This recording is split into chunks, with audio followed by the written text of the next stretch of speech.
What's up, guys? Chuck and Nick here, bring you one last slate before the NBA All-Star break this weekend. I think we get, like 6 days off?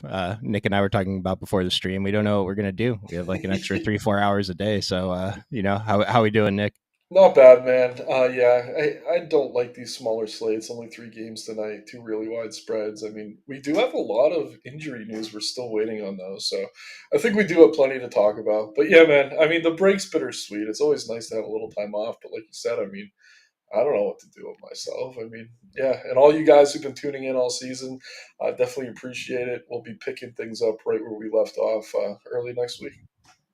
Yeah, and they do have DFS for the All-Star game. I don't believe we're covering it here at Occupy, but there's an edge because minute if you know who's going to play, then we'll see. But just hop into Discord over the weekend. We'll see what we can figure out there. Mhm. So Nick mentioned some injury news. We do have Anthony Edwards questionable. We have Giannis questionable, who is a late add to the injury report. So that's definitely something to keep an eye on.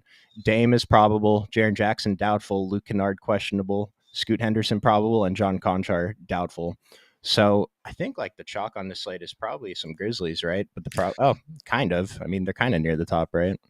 Yeah, I think the Grizzlies' value makes a lot of sense. And you're going to find we have so much value that you can kind of build whatever you want. Like, if Giannis doesn't play, there's really nothing to pay up for. So, yeah, I mean, the Grizzlies' value is obvious here.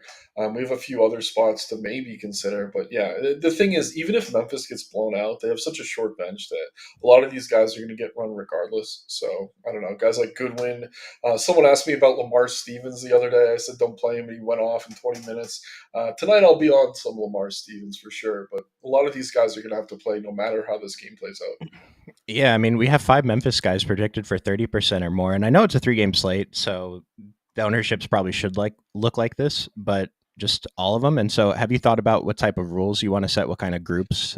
Which guys you don't want together? Yeah, I mean, I'm only playing a handful of lineups, honestly. Again, I just don't love the slate. I think there is an edge to MMEing tonight because, again, I mean, if you're playing 150 lineups, you're covering a lot of the good combinations between six teams. But yeah, for me, I don't know. I think you got to kind of have to play game scripts. Like, if you think Memphis can keep it relatively close, you're obviously going to want a lot of Aldama Williams. But if not, then maybe get more of the value. But it's like, I don't know if there's one rule you can set necessarily that's going to really shake that out the way you want it. I think maybe the one is like one of Jackson or Jameson, but Jameson's so cheap, or Jemison, however you pronounce it, that it might not matter. So, like, I don't know.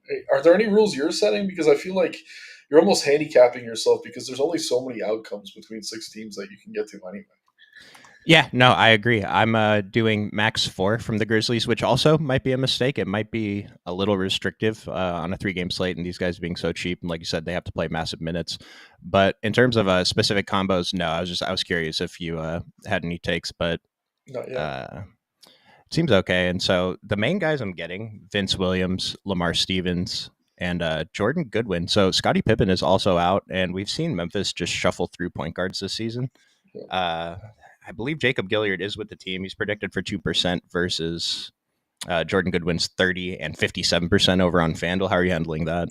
Yeah, no, I actually like Goodwin. I mean, he's super chalky though. DK, I'm a little bit surprised he's not more popular than he is on FanDuel. He's almost 60% owned. They're priced similarly, or he's priced similarly on both sites. But I'm fine with him. Honestly, I think again, given how short they are at point guard, even if this game were to get out of hand, I don't see why they wouldn't give him the run.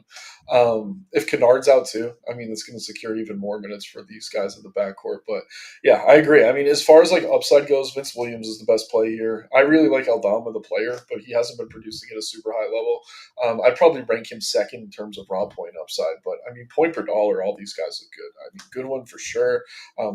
Jameson, if he starts at center, even though he was a DNP yesterday, Greg Jackson's going to look fine.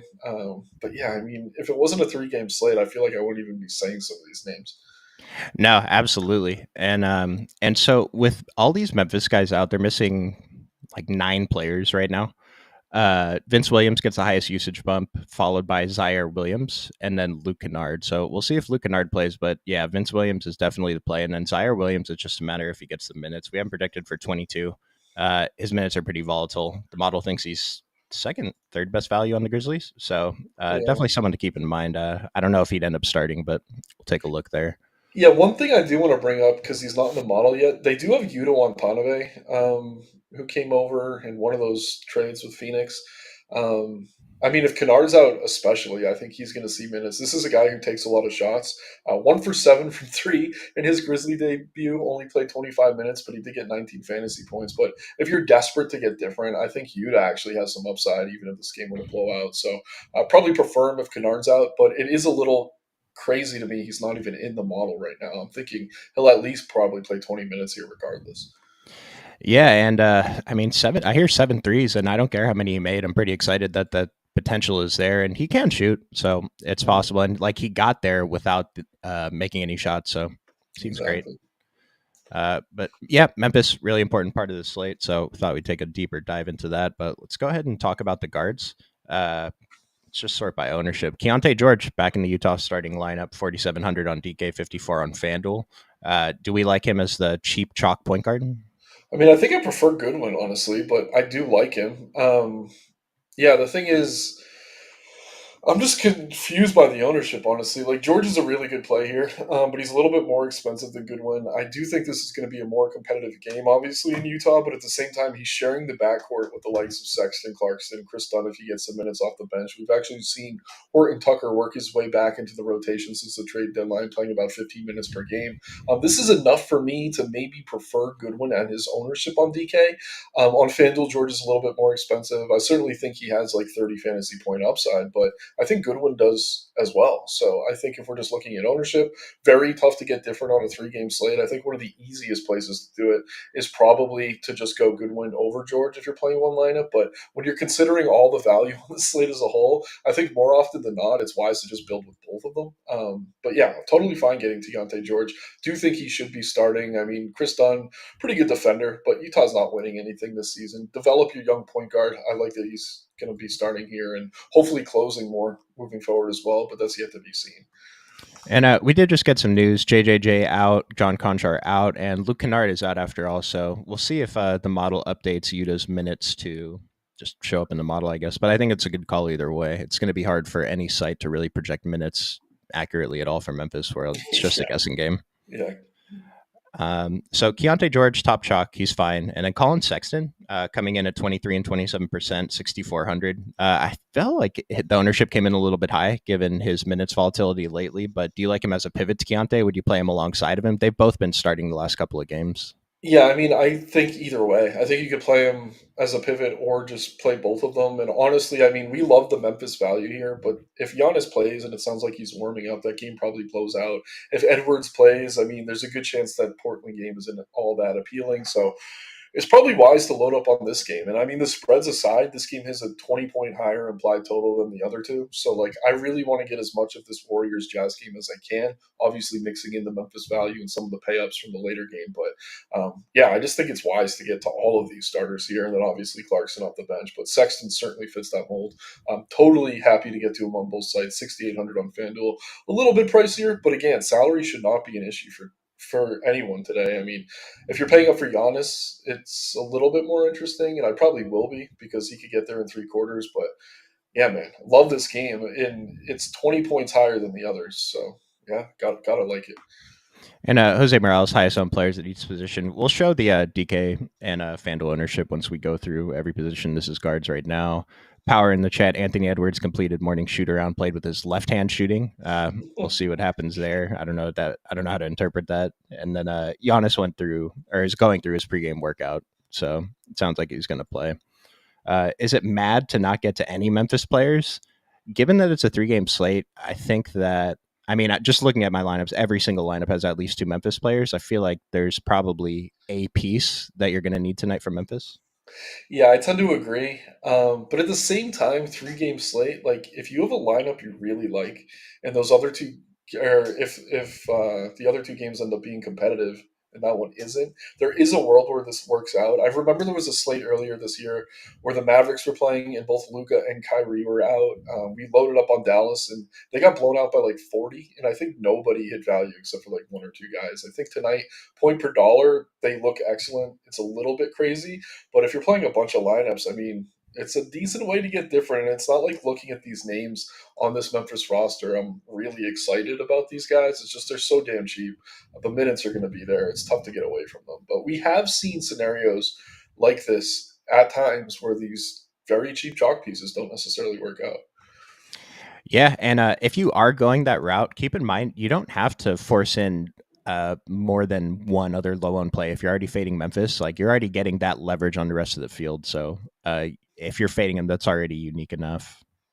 Milwaukee is not good on D. Well, they Yeah, thought Doc but Rivers Memphis can isn't fix good that.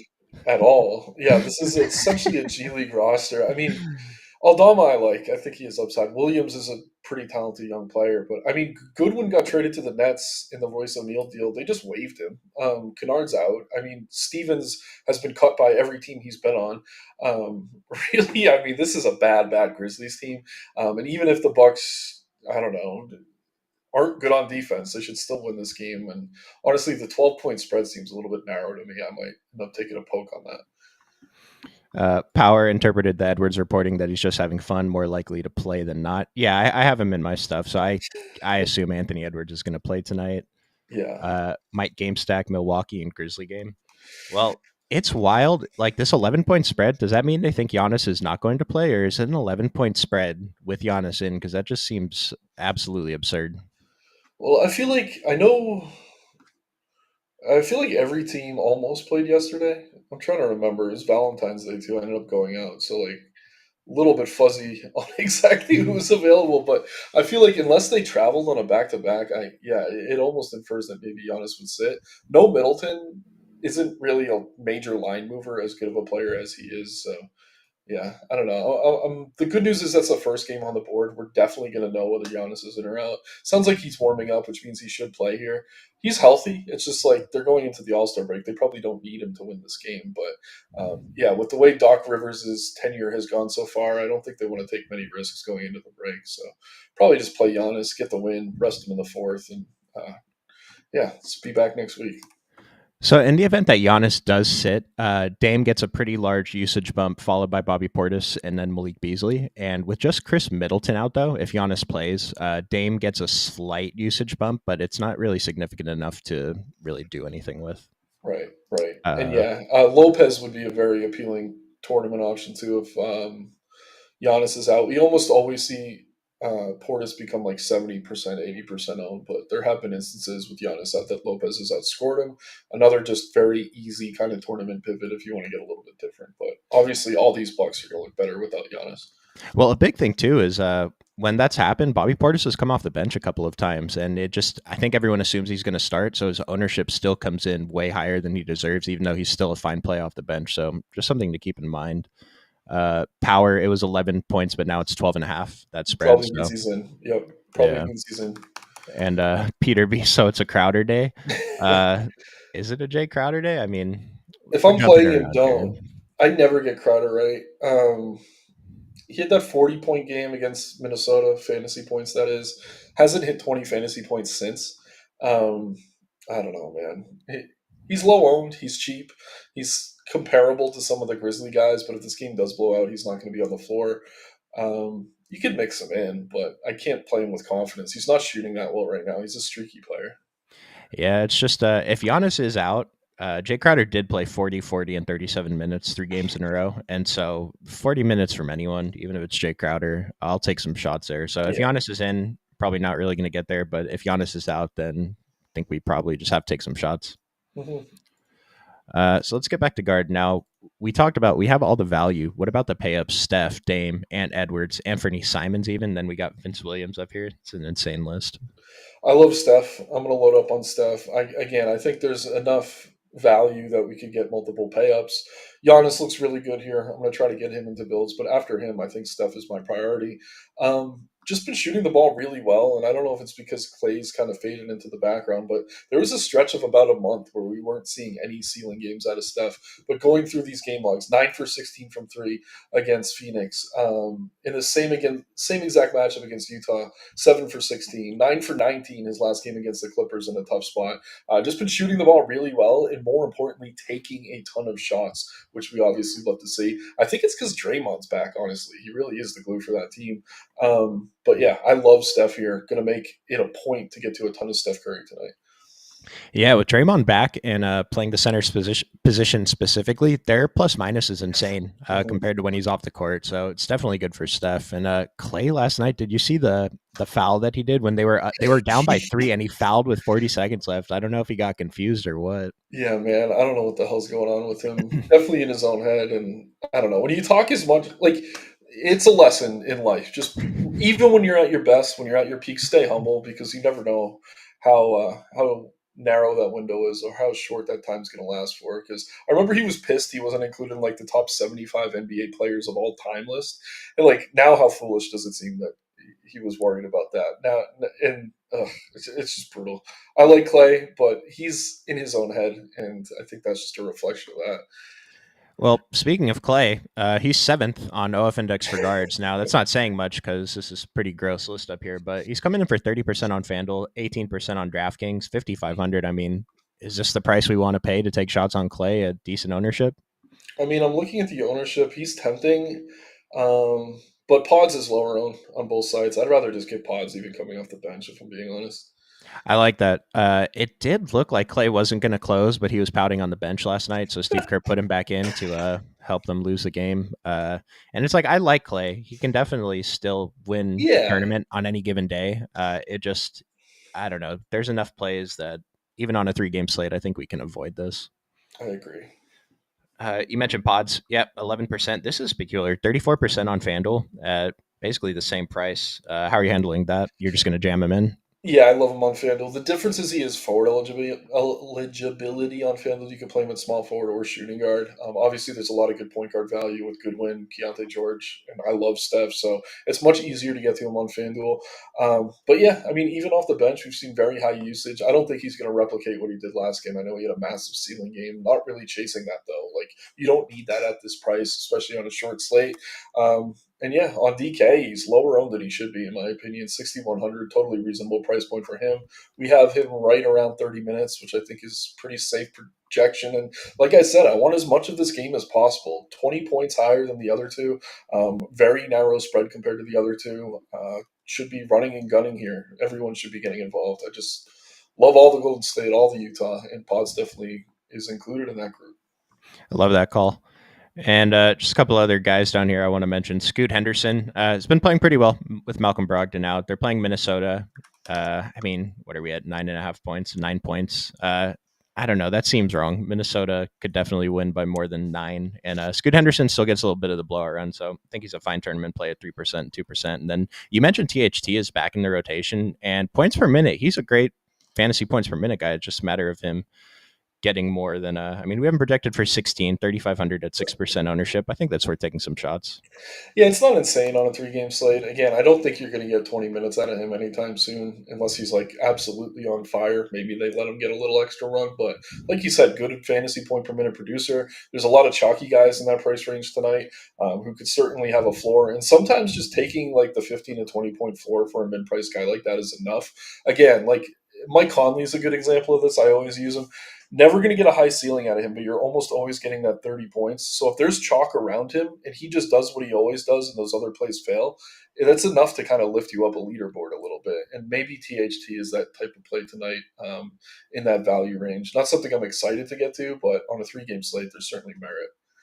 And I think it's a little bit different tonight than it is on most other nights because we really don't have that much Yeah. to pay up for. I mean, Giannis is there, but so like THT on a lot of other nights, we'd be playing him as salary relief. But if you're playing him tonight, you really want some kind of score coming out of him. Like 15 could be enough, but if you're playing THT, we're shooting for, I don't know, 20 plus at least.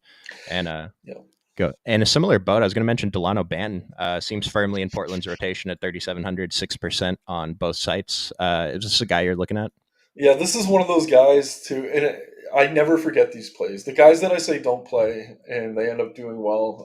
A few slates ago, someone was asking about ban. It was like a 10 game slate. I was like, we don't need to go there. It's a little bit too weird for me. But again, with Brogdon out, he has been seeing minutes. Should play over 20 minutes here, and type of player who's in the rotation, but also probably plays in a blowout. So you don't really have to worry about how the game plays out. He's probably going to get those 25 minutes either way. So I'm fine with Benton. Honestly, probably prefer him to THT here in Mhm. spite of the lower game total just because his minutes do seem more secure. And yeah, it's not like there's a ton of guys soaking up usage with that second unit. So totally fine going to him. I like it. And I mean, 3 game slate, so I just kind of want to make sure we're going to mention pretty Oh much yeah, yeah. everyone. It gets But gross on these 3 gamers. uh, another guy, I mean, Monte Morris. Have you been playing Monte Morris? I have. Hasn't been working out. Yeah, I mean, I've kept an eye on him. I think there's talent there. I was surprised when Denver got rid of him initially, but yeah, he just hasn't really shown it recently. If Edwards is out, maybe I'd get to him, but I don't know that he's quite on the level of guys like George or Goodwin or even Ban, honestly, tonight. So tough for me to get excited about it. They also like to play Alexander Walker some of these point guard minutes. Obviously, he's not listed as a point guard, but he's getting some run handling the ball. So yeah, I like the ad. It's just like he hasn't necessarily worked his way into the rotation where I'm comfortable playing him yet, but I do think he's a talented player. So if the time comes that he's getting minutes, I do think he has upside. But for now, probably not even on the 3 gamer.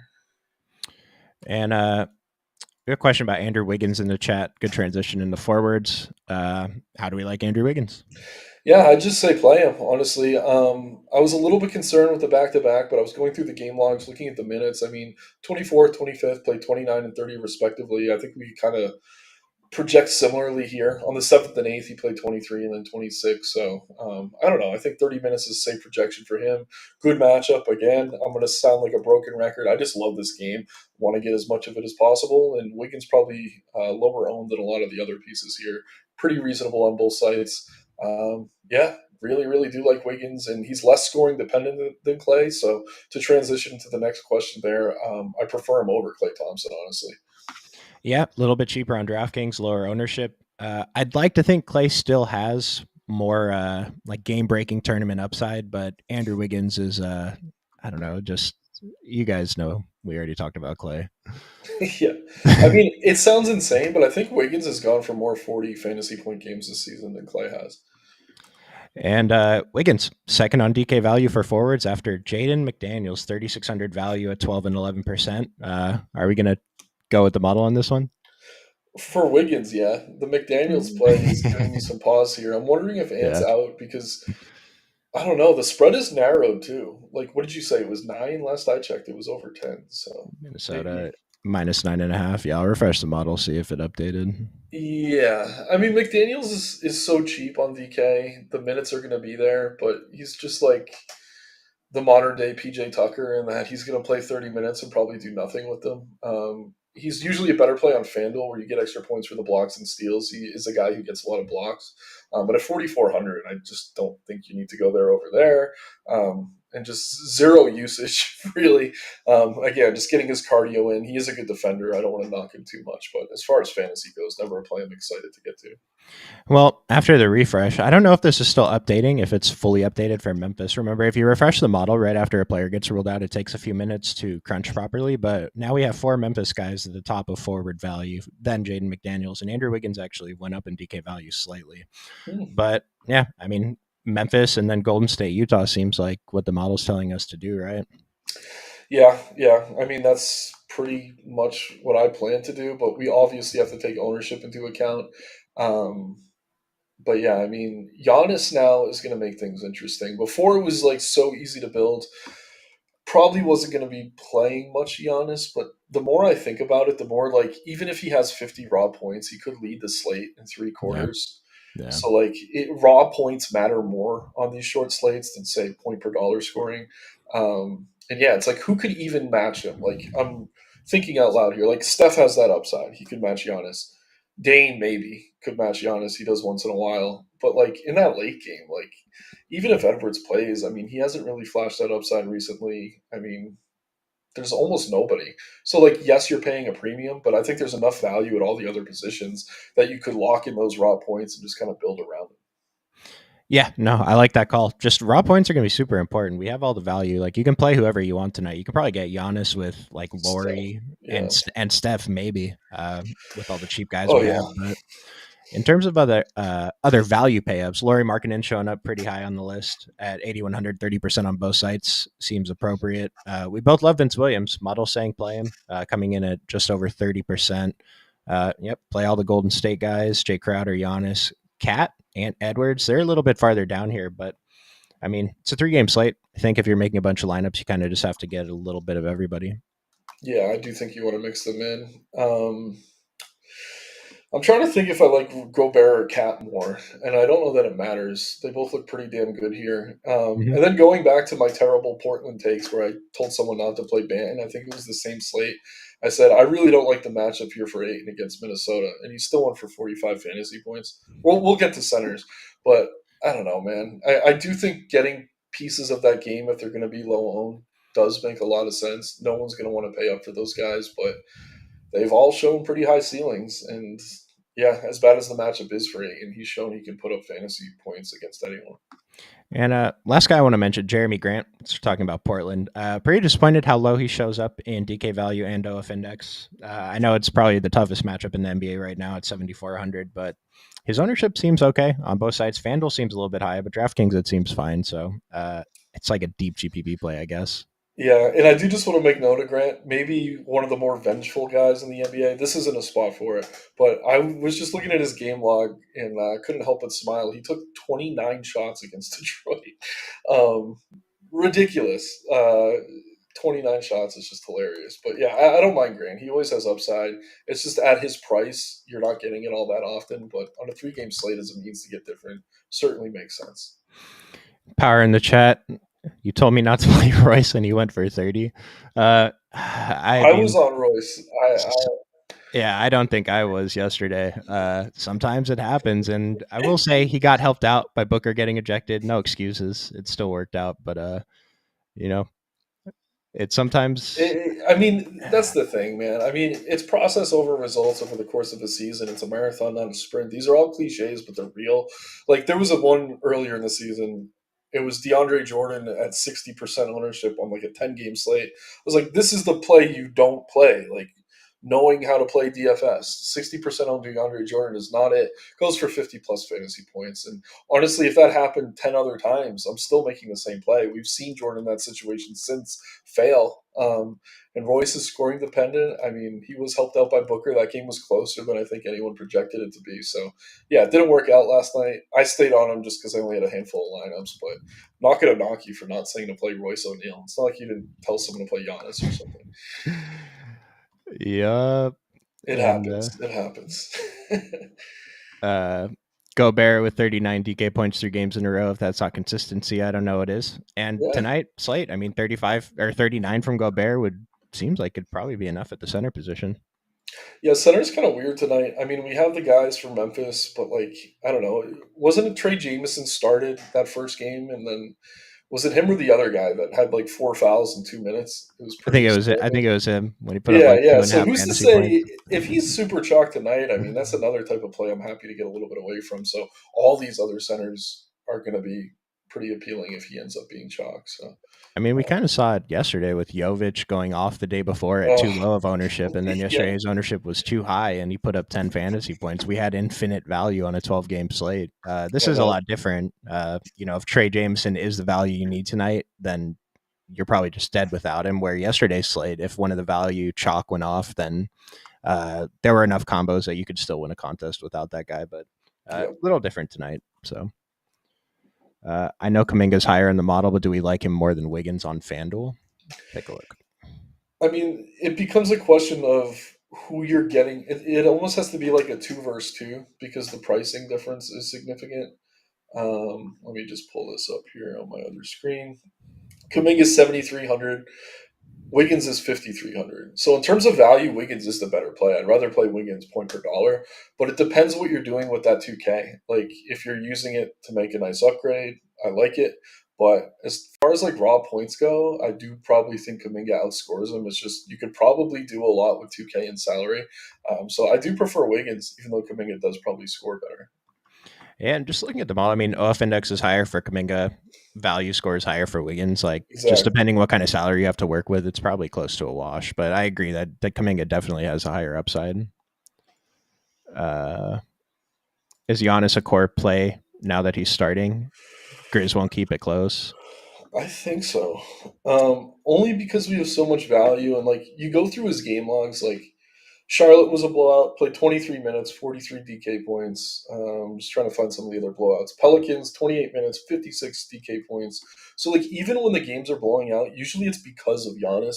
And with Middleton out too, I think you're even more secure in that. Against Boston, where I think they were blown out, played 25 minutes, 51 fantasy points. So again, you're chasing raw points on a slate like this. Unless all those kind of mid-range plays hit value, then it's still worth prioritizing Giannis. So for me, even if the spread gets to like 15 points, I'd still want Giannis in most of my builds. Yeah, and I'm like trying to think about scenarios where Giannis is not in the winning lineup.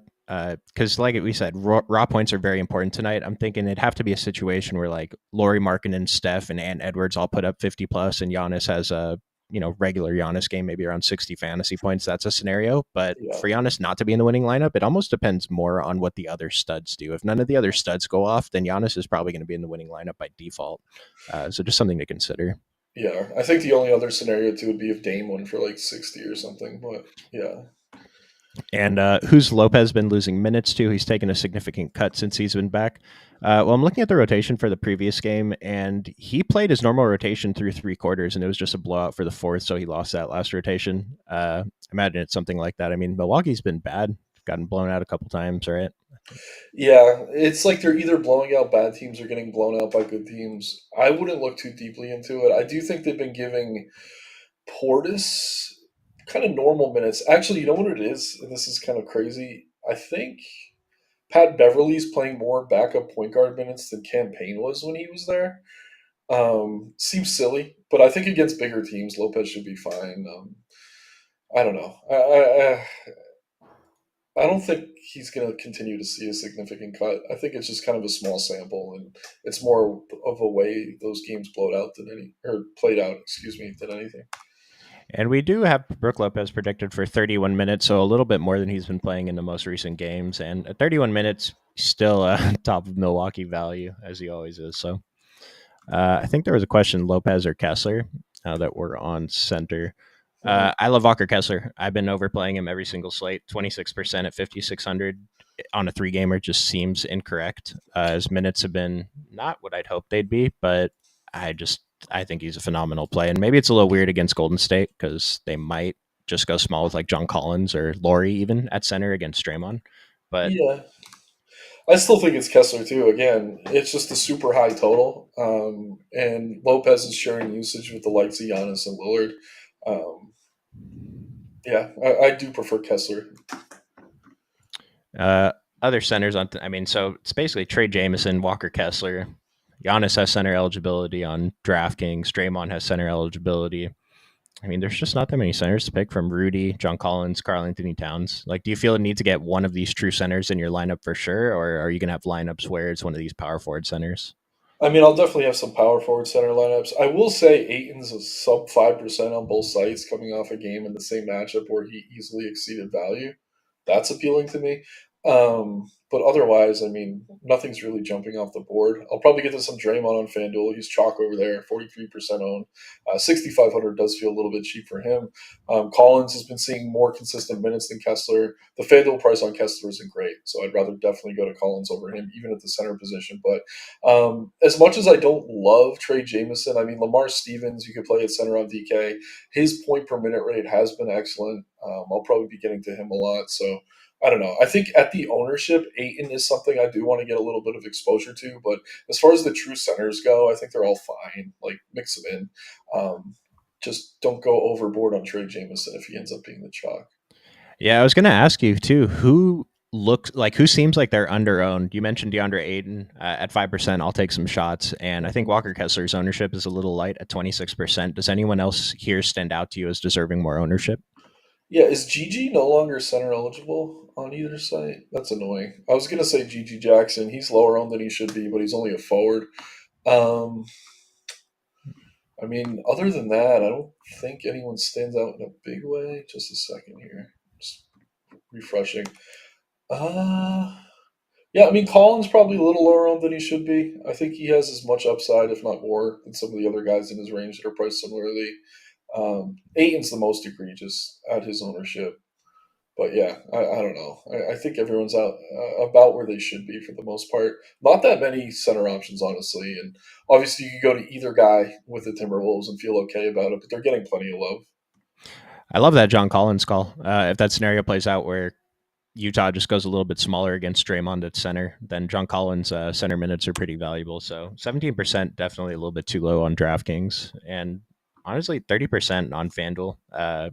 It's either slightly low or it's appropriate. So good play Yeah, there too.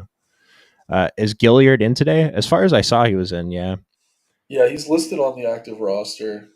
I think that means he has to be in. I know they sent him down earlier in the week, but he's already back because Pippen got hurt. Um, so yeah, he's with the team. You could mix him in. and Beetle, Beetle in the chat. Do we think so? We think Giannis is optimal if he hits around 62 or around 55. So I try not to think about it like this because you might end up making a mistake if you're shooting for goals like that. But just like thinking about it intuitively, yeah. If Giannis puts up 62 tonight, he's probably going to be in the winning lineup because enough cheaper guys are going to go off.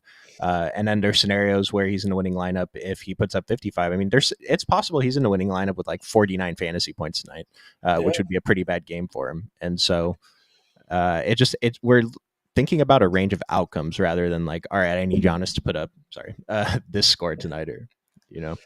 yeah. And honestly, like I again, it's raw points on a 3 game slate. Like you could compare these to like the playoff slates that we have where we're playing with 2 or 3 games. And Giannis has been optimal with like a 4 game for him at times on those slates. Again, if there's enough value where the raw point plays matter more than say I don't know your mid range hitting value. Like if you have a bunch of 8K plays that go for 40 and a bunch of value, and then you have Giannis go for 55, but all your other plays also go for value, even though he's not paying off his salary, he's still a better play than some of those other guys. You have to think about it like lineup first lineup. It's I don't know, it's weird. I agree with you that like you don't want to overthink it that way because you could make errors, but on a 3 game slate, and like if we had odds, say the sports book was like, who's the top fantasy point scorer tonight? Like I would set the Giannis line at like around even money or slightly minus, with like Curry probably close behind him, right? Yep. Nope. I He'd be agree. the favorite, like by a decent margin. And again, there's so much value with Memphis and some of these other spots that I think that's enough for him to be optimal. So, like to answer yes, like even with 55 points, I think you're in pretty good shape with Giannis in your lineup. You just need the rest to hit the rest of the right value because someone's going to do it. Yeah, and if especially if you're playing small field, like it's a lot easier to guess that Giannis is going to put up, even if he fails slightly, like that he's going to put up a good score rather than trying to guess which other stud puts up that 50 plus. So especially for small field, it's probably pretty safe just to log Giannis in. Mhm. And top three studs to get in your lineup. So we do like Giannis, Steph, and after that, I don't know that I have a favorite third one. Do you? I mean, just to be weird, I'm going to say Aiton because he's 5% owned. I don't know. I just think that's such an easy way to get different. He's shown he has upside. But yeah, Giannis and Steph are definitely 1 and 2. But the field's going to mostly agree with that. But still confused by this Aiton ownership. I get it's a terrible matchup. I get that the total's low, the spread's wide. But yeah, give me some DeAndre Ayton. Well, on the other side of it being a terrible matchup, I kind of think about they have Gobert and Cat. We've seen teams like the Bulls started Drummond and Vooch to try to get size in there. Like they kind of have to play Aiton as many minutes as he can handle, right? Yeah, absolutely. He'll be on the floor plenty. We could maybe see Jabari Walker get the start over Kamara or Tybal here too, just to get a little bit bigger. I wouldn't be surprised by that. But yeah, I just like Aiton at his price. I think he's reasonably priced, plenty of upside. If he fails, he fails. But it's a 3 game slate. I mean, there's not many guys in that range that are this low owned. And we haven't projected for 33 minutes, and it seems like a good projection. He's been exceeding that 3 out of the last 5 games. And I mean, these are some pretty monster fantasy scores. Like Right. he just did this against Minnesota. 11 for 12 is Exactly. insane. Like no So, one's playing him after that. 4% owned, 2% owned. Like, give me that. yeah, we're gonna be overweight on Aiden tonight. Love that call. Uh, let's see. Are we going to see Watanabe minutes? We do have a minutes update for Watanabe, and he's projected for 10. So just There the he minimum to get in the is. model. But like Nick said, I mean, 3,600 and 3,800. If he comes in and takes 7 threes, like I don't really care if he makes them. Just it's possible, and no one's going to play him. Yeah. Uh, Deep GPP play, probably don't need him in any kind of small field tournament. But if you're playing like that $4 150 max, then he's probably a decent few percent play. Yep. Jameson for Memphis is in. So Underdog did update their projected starting lineup, and they have Trey Jameson starting at center. So just going off of that, I'm going to assume that he's definitely on the active roster tonight. Not guaranteeing he starts or anything, but pretty sure he'd be active if Underdog has him on there. Yeah, I'm looking at another site right now that has him projected to start at center. And again, if he doesn't start, not going to be as interested. GG Jackson's listed as a forward, but he's capable of playing center, as is Aldama. The thing is, Milwaukee's huge with Giannis and Lopez there, so I think they do probably want to get Jameson in at center if he is available, and he is. So. What do we think about Portland players like Ayton and Scoot? So we talked about Ayton quite a bit, and then Scoot Henderson. I like him as a GPP play at 3% owned, 5,800, 6,200. I don't know how chalky Jordan Clarkson was, but he feels like kind of a decent pivot off Clarkson. Clarkson's been getting his regular minutes recently. He just hasn't been performing. I mean, 14, 17% Clarkson's worth taking shots on too, but Scoot at 3% seems fine. Yeah, mix them in, definitely. And let's see. How many is too many for Memphis DK? It's a 3-game slate. There could be 5 Memphis players optimal. I mean, it's possible that there's 6, but I'm going to limit it to 4 and hope that most of my lineups end up with 2 or 3. Because at the beginning of the show, we were talking about just fading Memphis completely, right? Weird things happen. There's a way to get very different. Yeah. And so it's just they're shorthanded. Like Nick said, they're going to have to play in blowouts still. So I would say just don't play more than 5. Yeah, and 4 is fine. Ayton about to eat Gobert's lunch. I mean, I'd love to see it. Yeah, that would be great for us. Does Goodwin, Zaire Williams, Vince Williams, GG Jackson, and Santi sound right? If you're playing 5 Memphis guys, I think he's saying for the starting lineup. Well, Underdog's projecting Jameson. I mean, it's not 100% sure, so we'll have to see. I don't think they like starting Zaire Williams, though. No, they don't.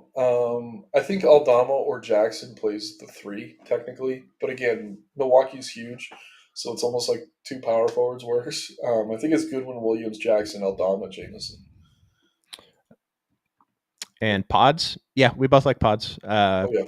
Shouldn't be. I mean, if anything, he should have the same ownership as Clay. Clay is probably a little bit too high owned, but remember, Clay does have that tournament winning upside. We haven't seen it in a while. Mm-hmm. Any Banton love? Yeah, we talked about Banton earlier. We both like him. He's firmly in the rotation. Seems like he's going to play 24 minutes. Seems great. Mix him in. Thoughts on Delano last piece in with Scoop back? Man, Delano's ownership is going to be pushed up tonight. Man, yeah, he's getting a ton of love. I mean, another journeyman player, but anyone who's going to play 25 minutes sub 4K on DK, I think you could mix him in.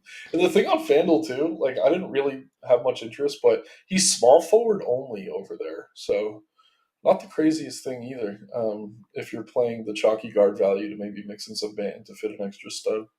And with Scoot back, so Scoot did play the previous game, and Scoot played 34 minutes off the bench, and Delano Banton played 26 still. So it seems like those were their 2 guys off the bench. Jabari Walker's minutes took a hit. He only played 17, but I would probably expect that to bump up tonight against Minnesota size. I agree. Let's go ahead and build a dummy. Let's get out of here. We have an extra, I think lock is 1 hour from right now. Yeah, we have a ton of extra time today to figure this out. But I mean, do we want to start with our Memphis guys first? Yes, I guess we should. Let's go Giannis and the Memphis guys. We'll go Giannis. We doing Trey Jameson? That's like the one I'm most comfortable fading. But all right, let's fade him. Yeah, no, so we can fit in Aiden and let's do that. That's our way or something. So yeah, let's load up on the rest of the Memphis value. Let's see. Vince Williams, quote unquote value, but yeah, definitely get Goodwin, Stevens in there. Those 2 are for sure. I kind of like Greg Jackson as like a direct pivot. I was gonna say GG Jackson, and if we fill this out with Lamar and GG Jackson. Yeah, I think that's a good start. Vince Williams shooting guard. All right, Vince Williams shooting guard. We'll save our shooting guard spot. So let's see, Lamar Stevens, power forward center. So takes up all our power forward center spots. So just something to keep in mind. Yeah, just flip. For anyone watching, we don't have to do it now, but you would want 8 in the utility in case some news broke late, obviously. And then shooting guard. So when someone asked about the third stud, I thought of Anthony Simons, and I don't know that he's my third favorite stud, but I kind of want to be over the field on him. Just tough matchup against Minnesota, but He has blow up game potential. Yeah, I mean the shots are there. I don't mind it. Don't know that I want to put him into dummy build, but That's fair. Delano Ben. Yeah, yeah. Let's do it for the chat. Let's get Banton in there. I mean, his name got brought up as much as anybody's today. So, Do we want to see if we can fit Steph? And it leaves us 4,900 ooh, at small forward. that's a beauty. Yeah, Yeah, we would have to probably move. got to move someone around. Maybe change one of the Memphis guys. Samar Stevens been doing 20 minutes, 26 minutes at 3,400. It's enough. Yeah. Man, Does he have small forward? Do any of these guys? No. nope. I mean, I guess we could pull Jackson for Zaire and then see what's at forward. I do really like Greg Jackson, though. Jackson for Zaire. Well, I'm put Vince Williams at small forward. Leaves us 3,300. Oh, there we go. Hendricks or Quinones. Well, you could put Stevens at forward, right, and then see who's Let's see. at utility. Yeah, if you're running something like this, you probably got to take one of these guys out, move something around. But it's possible. I mean, Hendricks is coming off the bench for Utah, is getting some minutes. Not sure that we need to get there today, but if he's the last guy in, he makes the rest of your, if you love the rest of your lineup, like Nick and I love this lineup, then he's fine. You got A Green in there right now. No, I was saying if you put Stevens at forward, Oh, A we'll Green. I have meant to more put. options at You're right. utility. You're right. Lamar Stevens. Click the wrong one. Curious to see just what's down there. Hendricks, Quinones, Moses Moody. Yeah, that's kind of gross. But Keontae George at 4.7. Yeah, Keontae George looks pretty great too. I think he was actually kind of yeah, you would probably second want on to get value. George on DK. Yeah, George on DK, assuming he starts. So maybe you put George in for Curry and you're left with like 8K or something. 4,700. Yeah, 8,200 for Lauri Markkinen. Boom. That looks good to me. Let's see if we have any last minute questions. Ant starts. Is that Ant Edwards? We'll get that news. It sounds like Ant Edwards is going to play though. He's participating, or no, that was 5 hours ago. Yeah, I mean, if Ant's playing, he's going to start. Yeah, it should be fine. So, hour to lock. Any final words? No, just keep an eye on lineups. I mean, we like to project these things. Like, we think Jameson's going to start at center, but I'm not going to be surprised if they don't. And then, yeah, I mean, if Edwards were to be out in the late game, it'd open up some additional value. But I think the play tonight, you play Giannis, you play your favorite pieces of Memphis value, try to avoid at least one or two of those chalk pieces, and then kind of load up on that middle game where the total's super high. But yeah, keep an eye on ownership. 3-game slate, it's very easy to pivot, especially on a night like tonight where we have actual decent value. And last question in the chat, David Porter, Tumani Kamara, 3,700 on DraftKings. He's playing around 20 minutes. I mean, he's fine. Yeah, it's not crazy. I was going to say no, then I saw the price. So, yeah, 3,700, you could definitely get him in there. Yep. And appreciate you guys watching. We'll see you after the All-Star break. Have a nice, rest or whatever, I guess. Yeah, enjoy the break, enjoy the festivities, and we'll be back next week. Yeah, join us in the Discord. You can chat with us for the next week while we're gone. Thanks, no, guys. if you miss us so much, just